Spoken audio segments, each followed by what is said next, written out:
তৃণমূলের বুথ সভাপতির অ্যাকাউন্টে আবাসের টাকা সরব শাসক দলেরই নেতা শোরগোল চন্দ্রকোনায়। তৃণমূলের বুথ সভাপতির পেল্লায় পাকা বাড়ি থাকা সত্ত্বেও বাংলার বাড়ি প্রকল্পের তালিকায় নাম এবং প্রথম কিস্তির টাকাও পেয়ে গিয়েছেন। এ নিয়ে সরব খোদ তৃণমূলের স্থানীয় নেতারা, খোঁচা দিতে ছাড়েনি বিজেপিও।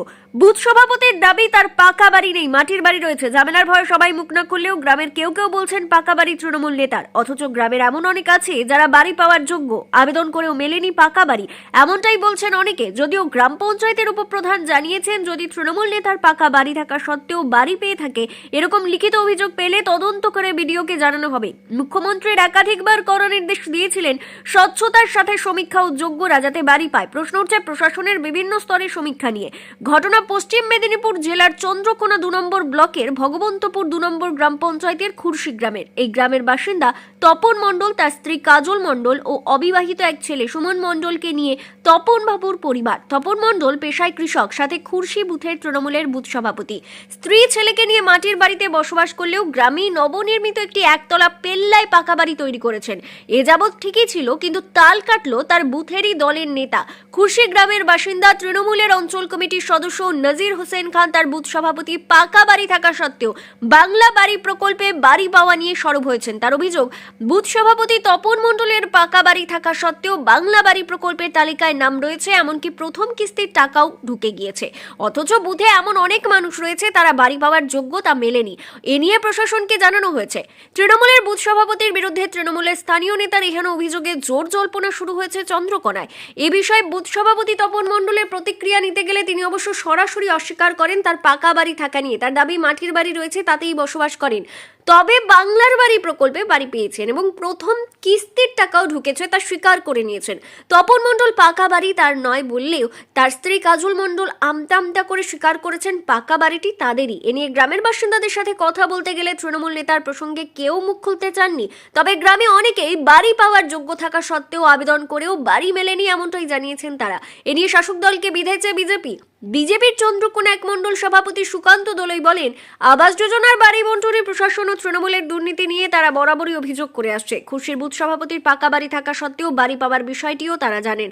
শুধু তারাই নয়, শাসক দলের নেতারাও আবাস যোজনায় স্বজন পোষণ নিয়ে মুখ খুলেছেন। তাদের দলের বুথ সভাপতির বাড়ি পাওয়া নিয়ে দলের নেতারা সরব হওয়ায় প্রমাণিত তাদের অভিযোগ ভুল না। যদিও এ বিষয়ে ভগবন্তপুর 2 নম্বর গ্রাম পঞ্চায়েতের উপপ্রধান মোনাজুর মোল্লা জানিয়েছেন, এ বিষয়ে আমাদের জানা নেই, এখনো পর্যন্ত তাদের কাছে কোনো লিখিত অভিযোগ আসেনি। তৃণমূলের বুথ সভাপতি বাড়ি পেয়েছেন এমন অভিযোগ আসলে তদন্ত করে বিডিওকে জানানো হবে। তৃণমূলের বুথ সভাপতির পাকা বাড়ি থাকা সত্ত্বেও বাংলা বাড়ি প্রকল্পের বাড়ি পাওয়া নিয়ে খোদ শাসক দলের নেতা সরব হওয়া নিয়ে শোরগোল চন্দ্রকোনায়। একটা আবাস যোজনার বাড়ি এসছে, বাড়ি পেয়েছেন এবার? সরকারি বাড়ি হ্যাঁ পেয়েছেন? ওই পাকার বাড়িটা কতদিন শুরু করেছেন কাজ?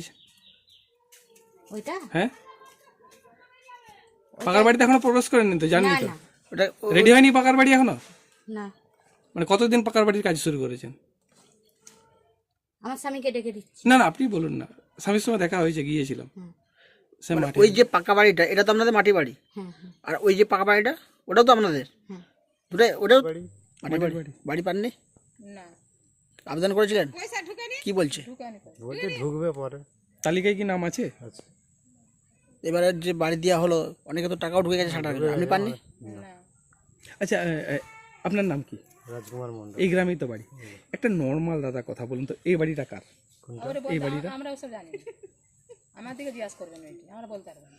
মানে কি সমস্যা হবে, গন্ডগোল হবে বললে? সে হতে পারে, তোমরা তো দেখে আমাদের মুখে বলে পারি যাবে, ওসব আর আপনারা বাড়ি পেয়েও পাননি?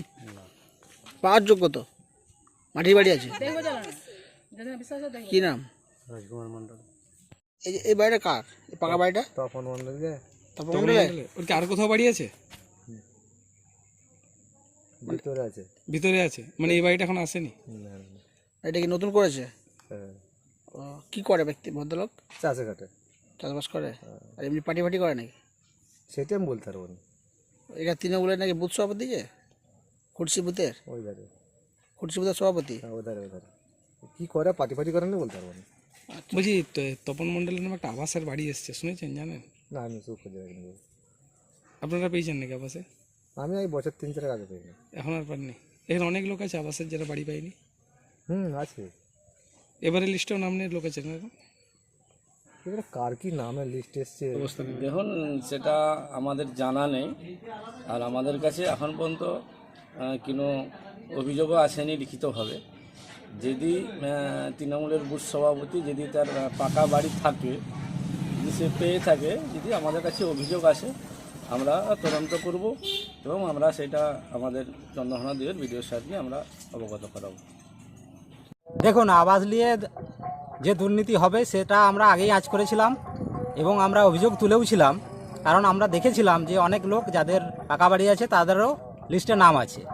তো আজকে তৃণমূলের নেতারাই সে কথা বলছে, তাহলে আপনারাই দেখুন যে কত বড় দুর্নীতি ওরা করেছে, যার জন্য বিরোধী দলকে অভিযোগ করতে হচ্ছে না, শাসক দল তারাই অভিযোগ জানাচ্ছে যে তৃণমূলের নেতারা পাকা বাড়ি থাকা সত্ত্বেও আবাস যোজনায় বাড়ি পাচ্ছে। আপনারা জানতেন যে খুরশিদ বুথ তৃণমূলের সভাপতি বাড়ি পেয়েছে? হ্যাঁ, আমরা তো জানতাম। আরও আছে, আপনি যদি প্রতি গ্রামেই দেখেন অনেক বাড়ি আছে যারা তৃণমূলের নেতা, তারা স্বজন পোষণ করেছে, নিজেদের পাকা বাড়ি থাকা সত্ত্বেও তারা বাড়ি নিয়েছে। আর সাধারণ মানুষ পায়নি? না, সাধারণ মানুষ অনেক আছে যাদের বাড়ি পাওয়ার খুবই প্রয়োজন ছিল, কিন্তু সেই সমস্ত মানুষ বাড়ি পায়নি।